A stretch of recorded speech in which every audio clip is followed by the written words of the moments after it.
इसको बैठा लो, जीवन में काम आएगी, ये वस्तु काम आएगी, क्योंकि विपक्ष जोरदार है, माया कोई साधारण नहीं है।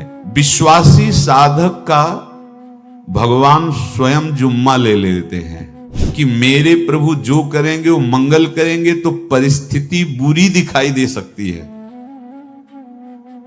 परिस्थिति भयावह दिखाई दे सकती कि अब तो सब गया, ऐसा लगेगा।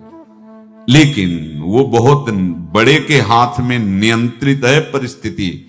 देखते देखते उस परिस्थिति का परिणाम निश्चिंत, निःशोक और निर्भय कर देने वाला हो जाएगा। साधन पथ पे हम इनको आदर्श मानकर चले तो बहुत जल्दी आनंद आ जाए। अब हमें किसी भी अड़चन से कोई भय नहीं, किसी भी अड़चन से भय नहीं।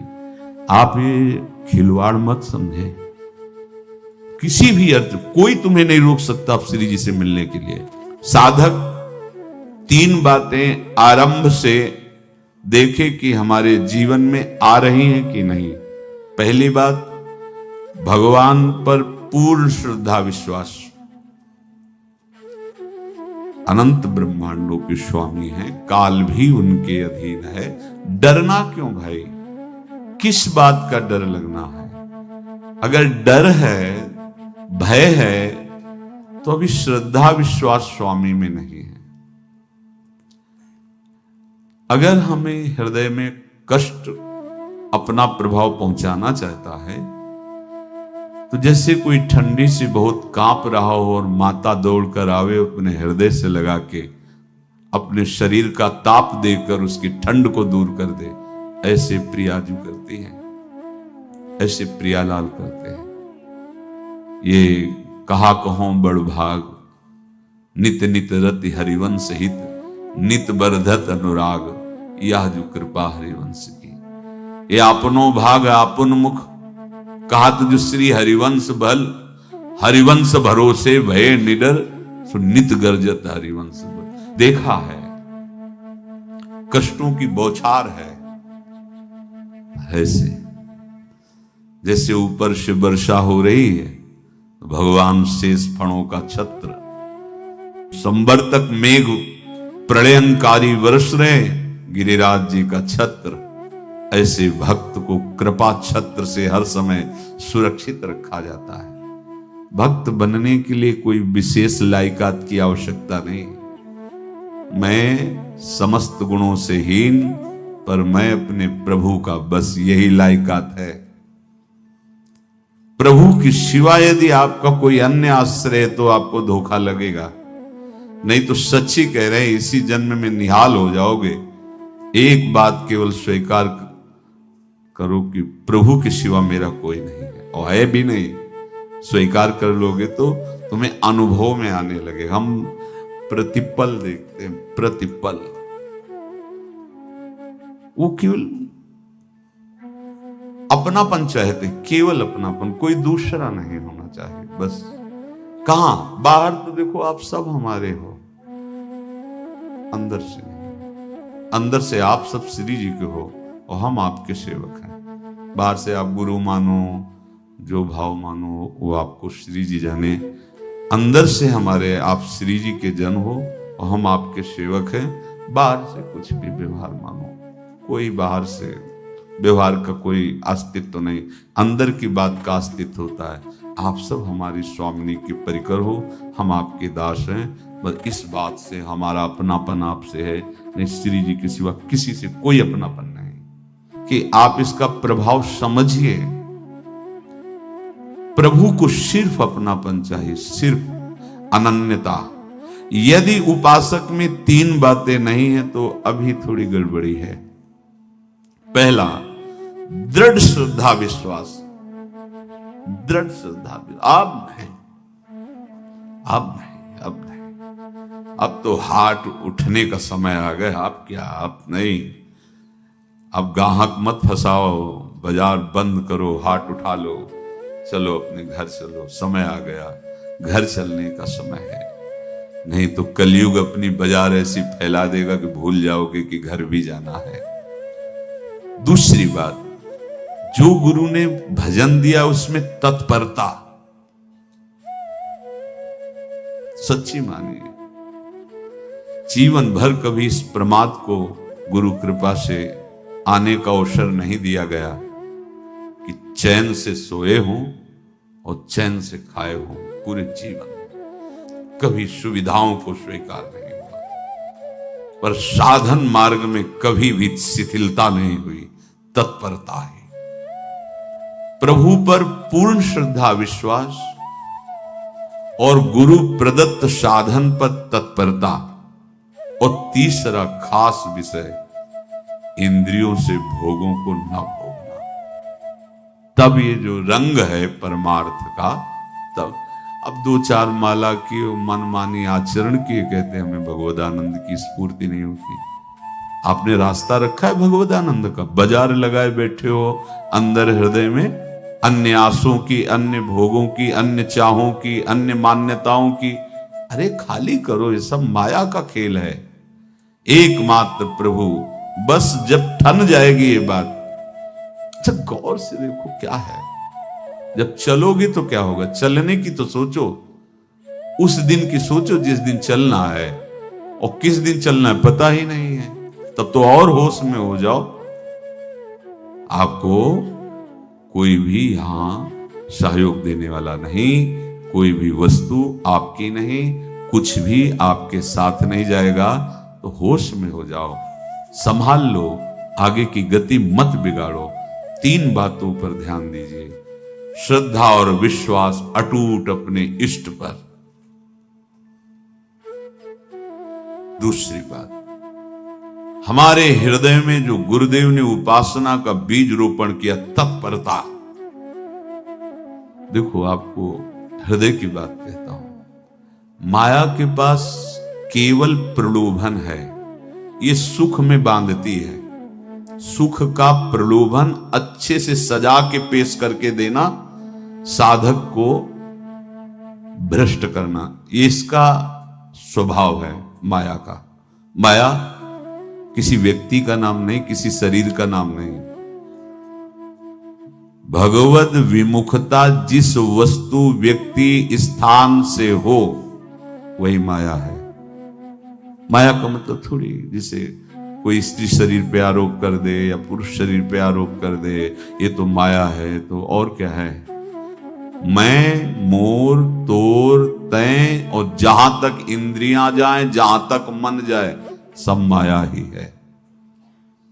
इसको देखा है भगवान के पार्षदों में। ये क्या करती है, चमकीली लेबिल लगाकर, सुख का चारा डाल करके जीव को बांधती है। इससे सुख मिलेगा, बहुत सुंदर है ये वस्तु, ये शरीर, ये व्यक्ति, ये स्थान, ये पद, इससे वो बांधती है। विवेक ऊपर की लेवल का तत्काल ऑपरेशन करता है, वो आंतरिक विषय पर दृष्टि डालता है तो सब खोखला निकलता है, बाहर निकल क्रॉस कर जाता है। होए विवेक मोह भ्रम भागा, तब सब विषय विलास विरागा। अज्ञानी उसी आकर्षण सुख में बंध जाता है, और सुख तो था नहीं, बंधन इतनी जोर का हो गया, अब मुक्त हो सकता नहीं, तो उसके हृदय में लगता है इसके बिना जी नहीं सकते, इस नशा के बिना, वस्तु के बिना, व्यक्ति के बिना। और एक सूक्ष्म बात, वो जब आपको सुख देगी तो आपको स्वतंत्रता का आभास कराएगी, और जब आप उसको छू लेंगे तो आपको परतंत्र बना देगी, भयभीत कर देगी। तो आप डाउन होकर के अपने अस्तित्व को मिटाकर पूरा जीवन बर्बाद कर देंगे। इन शब्दों को लिख लो, अपने हृदय में लिख लो। माया सुख में बांधती है नहीं उसके पास सुख। जिसे तुम सुख समझते हो वो सुख नहीं, बिल्कुल सुख नहीं, वो सुख की छाया है, तुम्हें समझ पड़ती नहीं, ये गिरधर की माया है। उस सुख का बंधन, आप देखो कुछ भी क्रिया करते हो माया जनित तो प्रलोभन होता है, सुख मिलेगा, और जिस समय सुख मिलने के लिए आप लालायित हुए उस समय सुख भोगने की स्वतंत्रता आपको दे देगी। लो, आप समझ रहे हैं हम स्वतंत्र स्वामी होकर सुख भोग रहे हैं? नहीं, अब भोग लिए ना, अब गुलामी, उसकी सहो। अब तुम्हें वैराग्य हो रहा कि मैं नहीं भोगूंगा, तो उसकी दृष्टि बदलेगी। समझ रहे हो? अब आप अपने आप को पूरे शरणागत कर दिए, हर तरह से तुम्हें बांध करके भगवत विमुख करके नष्ट कर देगी। ये बात अच्छे से समझ लो, अच्छे से।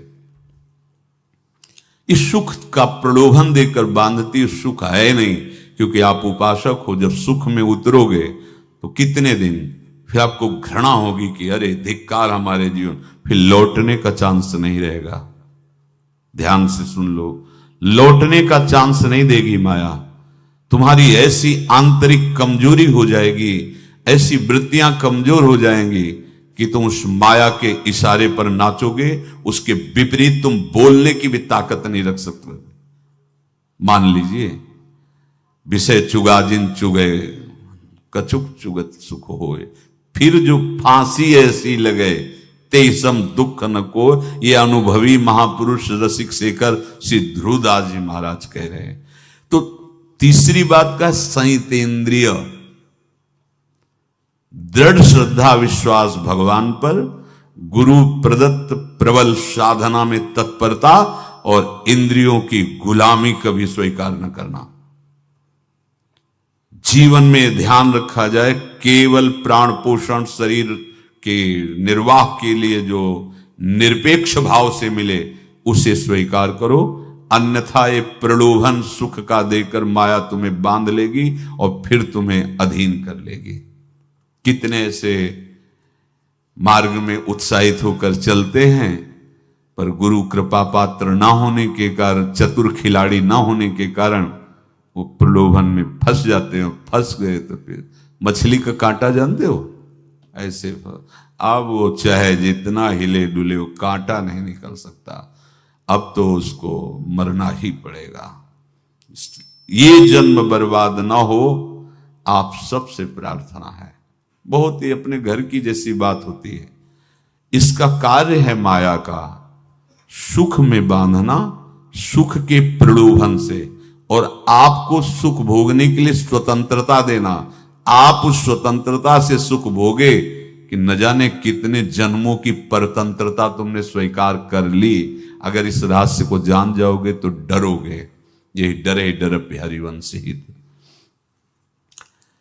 श्वास जैसे मनुष्य स्वाभाविक लेता है, खाते पीते सोते चलते उठते बैठते बात करते हंसते, सब अवस्थाओं में आप श्वास नहीं लेते, स्वाभाविक आ जा रही है। ऐसे ही श्वास प्रश्वास अपने आराध्य देव के स्मरण का अभ्यास बना लो। अभ्यास योग युक्तेन चेतसा नान्यगामिना। और जैसे तनिक भी श्वास रुकी तो घबराहट, बेचैनी, परेशानी आ जाती है, ऐसे ही श्वास प्रश्वास यदि नाम से खाली जाने लगे तो घबराहट, परेशानी, जलन पैदा होनी चाहिए। तब आप उपासक माने जाएंगे। क्या ऐसा हो रहा है? क्या हृदय की ऐसी स्थिति है तो धन्यवाद, नहीं है तो इसी की प्राप्त करने के लिए प्रियाजू ने हमें अपने मार्ग में घसीटा है, चाहे वो गृहस्थ हो चाहे वो विरक्त हो। यदि श्वास प्रश्वास में नाम न हुआ तो तुम्हें घबराहट होनी चाहिए। भोरी सखी जी कहते हैं कि मेरे जी में बड़ी घबराहट होती है, ऐसे वो जी घबरात। भोरी सखी जी कह रहे श्वास नाम दो बिलक चलत है, इनको भेद न मोको भावे। मुझे बहुत घबराहट पैदा हो रही। प्रियाजू से कह रहे हैं कि श्वास प्रश्वास में नाम का क्रम नहीं बन पा रहा, टूट रहा है, मुझे ऐसा अच्छा नहीं लग रहा। आप कृपा करो प्रियाजू, श्वास ही नाम, नाम ही श्वासा, नाम श्वास को भेद मिटावे। प्रियाजू ऐसी कृपा कर दो, श्वास प्रश्वास आपका नाम चलता रहे। ये बात प्रवचन ना मान करके जीवन मान लीजिए। जैसे हमारी श्वास प्रश्वास उठते बैठते चलते फिरते खाते पीते स्वाभाविक चलती है, हम ऐसा अभ्यास नाम का करें कि ऐसे चले। जैसे हमारी श्वास प्रश्वास रुकने लगे तो घबराहट, बेचैनी, प्राण व्याकुल हो जाते हैं, ऐसे ही श्वास प्रश्वास में यदि नाम रुकने लगे तो तद स्मरणेन परम व्याकुल तीत, घबराहट पैदा हो जाना चाहिए। नहीं होती तो अभी बहुत दूर नगरी, होती है तो अब निहाल हो गए हो, तुम चिंता मत करो। आगे का जो दिव्यात्मक स्वरूप है वो आना प्रारंभ हो जाएगा। रोम रोम रग रग बोले तब कुछ स्वाद नाम को पावे, यही सारा वैभव प्रकाशित हो जाता है।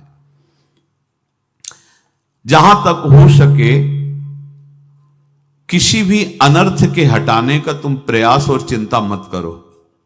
बहुत अनुभव की बात है। जैसे तुम कहीं फंस गए, गलती हो गई तुमसे, माया ने फंसा लिया, अब निर्भय हो जाओ। तुम्हारा अपमान होगा, तुम्हारी निंदा होगी, कुछ नहीं बिगड़ेगा, लेकिन पूरा जीवन बर्बाद नहीं कर देना है। प्रभु के भरोसे हो जाओ कि यदि आपको अपमान और निंदा करवानी तो करवाओ, पर अब लो नसानी अब ना न सही हो। मैं समझ गया, अब आगे बढ़ूंगा, नहीं रुकूंगा, कुछ भी हो जाए, प्राण चले जाए, सभा में अपमान हो जाए, तो भी मैं अब रुकने वाला नहीं। समझ रहे? प्राप्त अनर्थ की निवृत्ति की चिंता में नहीं रहना तुम्हें। अगर तुमसे अनर्थ हो भी गया है तो तत्काल आगे बढ़ो। तुम्हारा इष्ट वो तो जान रहा है ना, तो पकड़ो उसी को। आप जान रहे थे मैं फिसल रहा था, आपने नहीं रोका ना, चलो अब आपके ऊपर है। आप चाहे अपमान करवाओ, चाहे निंदा करवाओ, चाहे आप हमारा ये शरीर छुड़वा दो, अब मैं आपको छोड़ने वाला नहीं। बिल्कुल ये बात पकड़ लेना। ये जीवन में कई बार ऐसे अवसर आते हैं जहां हमारी भक्ति को बाधित करने के लिए माया ऐसे कांटे फैला देती है और हम असमर्थ हो जाते हैं, हम दब जाते हैं। कुछ गड़बड़ नहीं होगा, मृत्यु से ज्यादा कुछ गड़बड़ होने वाला नहीं। जो गड़बड़ हो गया अब दोबारा होगा नहीं, और उसमें हम दबेंगे नहीं, हम उसे क्रॉस करके आगे बढ़ेंगे भगवत मार्ग। कुछ नहीं होगा, विश्वास करना। वो ऐसे फूल जैसा निकाल के तुम्हें अलग कर देंगे। विश्वास रखना, विश्वास रखना। इस बात पर हम जोर दे के कह रहे हैं, नहीं फंस जाओगे, फंस जाओगे। कभी इष्ट गुरु से छुपाव मत करना कि अगर ये जान गए तो। नहीं, जानो, तुम जानो। क्यों जाने? गलती तो तूने की। अगर हमारी गलती है तो आपकी भी गलती है। कैसे? छोटा बालक जब गिरता है, मां दौड़ के उठाने जाती है ना, तो पहला रोष दृष्टि उसकी मां की होती है। अब तो उठा रहे हो, और जब गिरने जा रहे थे तब क्यों दृष्टि नहीं डाली? अगर पकड़ लेती तो गिरता ही क्यों नहीं? तुम्हारी मायाबाजी पसारी विचित्र, सुन मुनि मोहे काकी कोड़, कह हरिदास तुम्हारे हम जीते। तो ये अपने संबंध बल से बात कर रहे हैं। झुकना नहीं, टूटना नहीं। माया का कार्य है झुका देना, रौन देना, और पश्चाताप मत करना। प्राय कहा जाता है प्रायश्चित करो, पश्चाताप। हमारे पास समय नहीं है। राधा राधा राधा सब हो गया, पश्चाताप बढ़ा गए। नहीं तो इसी चिंता में गलती हो गई, गलती हुई तब समय नष्ट हुआ। अब वर्तमान में उसका चिंतन करके नष्ट करो, और आगे के चिंतन की गुंजाइश नहीं रह गई, क्योंकि आप अपने हृदय को इतना गिराते चले जा रहे हो, हृदय का स्तर, कि उत्साह ही नहीं रह जाएगा। यह ऑपरेशन है सीधे भगवत प्राप्ति के लिए। बिल्कुल दृढ़ विश्वास। तुम्हें अब अपनी चिंता नहीं करनी। बैठा लो, हृदय में बैठा लो। अगर भगवत विश्वास नहीं तो घबराहट पैदा हो जाएगी, भय हो जाएगा, विषाद हो जाएगा। अरे कितनी बार संसार में अपमान हुआ है, कितनी बार सम्मान हुआ है। ये कुछ सम्मान और अपमान कुछ अस्तित्व तो नहीं रखता। अब हरि नहीं छूटेंगे। भाग हरि की तरफ, भाग। बिल्कुल परवाह न कर, भाग। किसी के फंदे में मत फंस, भाग। ये अंदर की पुकार है, अंदर की बात कह रहा हूं। ये मन बहुत बदमाश है। पहले तो लुभायमान करके सुख में बंधाता है, और फिर भय और संकट विषाद में फंसा देता है। प्रभु का विधान संदेह युक्त नहीं होता। निसंदेह तुम्हारे सामने वो विधान प्रकट होगा जिससे तुम्हारा परम मंगल हो जाएगा, परम मंगल हो जाएगा। डरना नहीं। बताया नहीं था एक बार प्रेम भगत की बात। तो हमारे पास प्रेम जी आते थे, बहुत नाम जापक थे, श्री हरिवंश, श्री हरिवंश। तो उनसे पूछा आपकी ऐसी नाम निष्ठा कैसे आई? तो उनका गलती से नाम निष्ठा कैसे आती है? तो किसी पद के अधिकारी थे जिसमें किसी कानून के विरुद्ध उसमें दस्तखत कर देने से करोड़ों रुपया उनको प्राप्त होना था। तो रात्रि में ऑफिस में बुलवा के उन्होंने वो गलती कर दी, दस्तखत की। बड़े अधिकारी थे और वो उनको पता नहीं था कि वो षड्यंत्र है, और पहले से कैमरा रख दिया गया था। पूरा वीडियो लेते देते, बातचीत करते, दस्तखत करते, सब प्रमाण।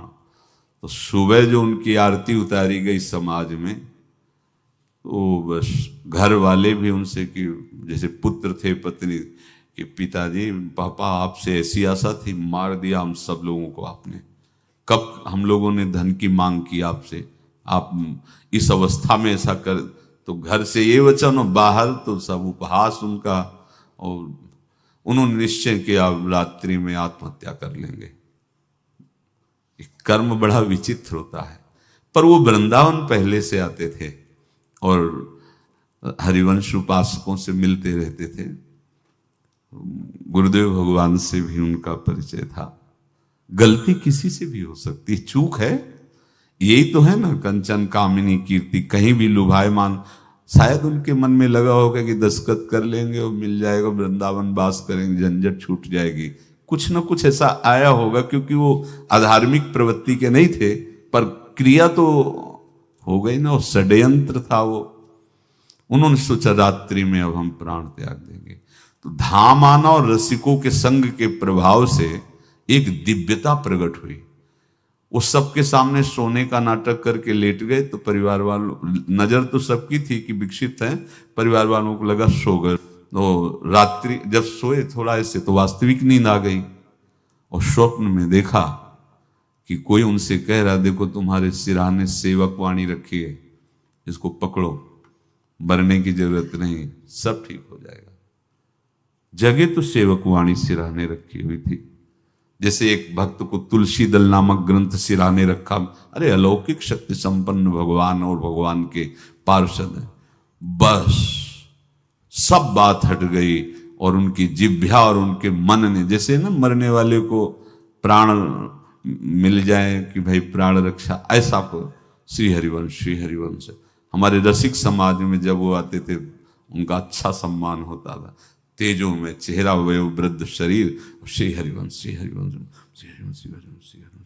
ऐसे चलता रहता, बात करते और श्री हरिवंश ऐसी नाम में रति देखी। देखो ना क्या हुआ, घटना क्या थी, दृश्य क्या था, जीवन बिल्कुल व्यर्थ हो क्या गया, लोक सम्माननीय जीवन बन गया, महात्मा बन गए और भगवत प्राप्त हो गए हैं, उनका शरीर छूट गया है।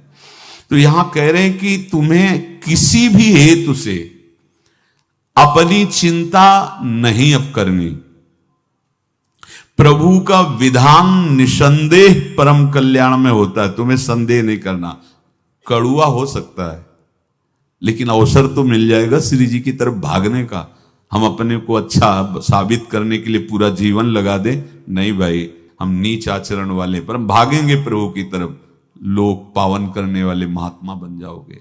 सतरति शा लोकांत, इसको बैठा लो, जीवन में काम आएगी, ये वस्तु काम आएगी, क्योंकि विपक्ष जोरदार है, माया कोई साधारण नहीं है।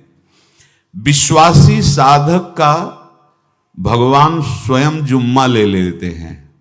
विश्वासी साधक का भगवान स्वयं, देखो अपने मन में तुम किसी प्रकार की चिंता न रख करके ये आज से विश्वास कर लो कि अब मेरे जीवन में जो होगा, मेरे प्रियाजू के द्वारा किया हुआ विधान परम सुखप्रद होगा, परम मंगलमय होगा।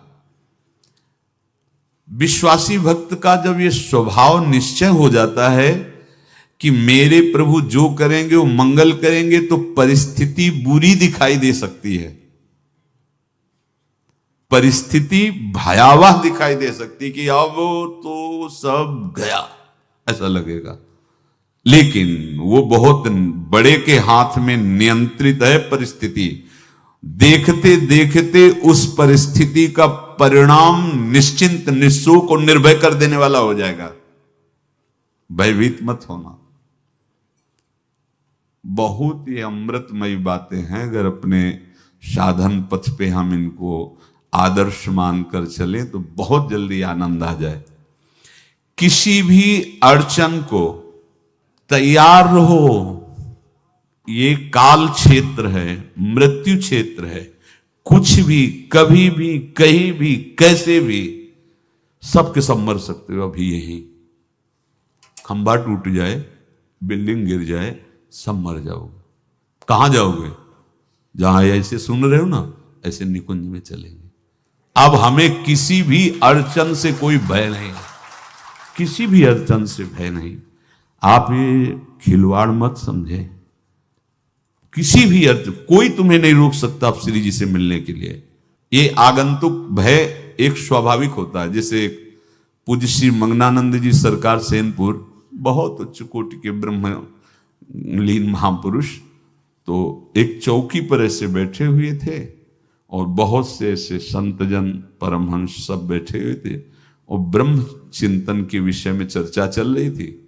तो एक संत आगंतुक आए ऐसे गंगा किनारे। तो उस समय स्वामी जी कह रहे थे मंगनानंद जी कि एक होता है विचार भय, वो संतों में कभी नहीं होता है, और एक होता है तात्कालिक भय, वो सबको व्याप्त हो जाता है। तो उन्होंने कहा कि स्वामी जी, वैसे हम आपका आदर करते, लेकिन इस बात पर हमारा मतलब मन नहीं बैठ पा रहा है कि जो ब्रह्म स्वरूप को जान गया उसको विचार भय तो होगा ही नहीं, लेकिन स्वाभाविक भय कैसा हो सकता है? तो सिद्ध पुरुष थे। उनका स्वामी जी बैठो, प्रसंग पूरा होने के बाद फिर आपका उत्तर हो जाएगा। ऐसे चौकी लगाई, बैठे, और बैठे थे बट वृक्ष के नीचे। तो एक जैसे बाज है, गीद पक्षी है, उस समय तो वो संध्या का समय था, आके ऐसे जे ही बैठा तो खरबर खरबर वो डाल, तो महाराज चौकी के नीचे हो गए जो गंगा किनारे से आए थे ना। तो कहा स्वामी जी, ये विचार भय है या स्वाभाविक भय है या आपको ब्रह्म चिंतन या ब्रह्म बोध नहीं? तो हंस दिए, बोले उत्तर मिल गया। ये स्वाभाविक, जैसे अभी बंदर चीख दे तो सब घबरा जाओगे ना, विचार भय नहीं है ये आगंतुक स्वाभाविक भय। भय विचार भय कि अब जो है ऐसा होगा, ऐसा हो सकता है, नहीं नहीं, वही प्रसंग चल रहा है। भगवान प्रमाण देते चले जा रहे हैं। देखो, कोई भी भय, कोई भी अड़चन अब तुम्हारा अमंगल नहीं कर सकती, पक्का मान लीजिए। डरो मत। देखो, इसमें इसीलिए प्राणों की बाजी लगा के, अब हमारे प्राण नहीं हैं, हमारे प्राण प्राणनाथ को समर्पित हैं। मेरे प्राणनाथ श्री श्यामा, तो क्यों भय करें? तो हम ये सब कर किसके लिए रहे? श्यामा जी के पास पहुंचने के लिए। श्यामा जी के पास पहुंच गए, हमें श्यामा जी के पास जाना है। ये बिल्कुल छोटी मोटी बातें, अंदर ये जो सांसारिकता है, इसका त्याग करो। आप इस बात को समझो। गुरु गोविंद सिंह, लाखों की समाज बैठी हुई थी। उन्होंने कहा कि अगर तुम आजादी चाहते हो तो तुम्हें अपने प्राण देने पड़ेंगे। हमें खड़ा हो कोई व्यक्ति जो अपने प्राण देना चाहता है, मैं उसे आजादी। आजादी दो प्रकार की, प्राकृतिक आजादी और एक दिव्य आजादी, दोनों देने में समर्थ थे गुरु गोविंद सिंह। हाँ, ये सिखों के आचार्य हैं, बहुत ही अध्यात्म बल और शारीरिक बल से भी पुष्ट। एक खड़े हुए हिम्मत करके बोले, आ, गड़ासा हाथ में अंदर गए और ऐसा लगा कि उनकी गर्दन उतार दी गई और ऐसे रक्त प्रवाह सा नाली से बहा, जो सबको दिखाई दे रहा था। और कोई है? जब पता ही चल गया कि गर्दन उतारी जा रही, रक्त प्रवाह, वो कहते मुझे तुम रक्त दो, प्राण दो, मैं तुम्हें आजादी दूंगा। 2 3 4 5 अंदर ले जाते, ये आभास भी नहीं होने दिया कि वो जीवित है। 5 तैयार, पूरी सभा में 5 तैयार। बोले ये पंच प्राण प्यारे हैं भाई, इतने से एक एक से 1.25 लाख को परास्त कराऊं, देखना। मेरा नाम गुरु गोविंद सिंह न धराऊं, यदि एक एक से 1.25 को परास्त, क्योंकि प्राणों की बाजी समर्पित कर दी, अब क्या भय। माया से आजादी प्राप्त करने के लिए भयभीत होना तो बिल्कुल जीवन में छोड़ दो। विचार भय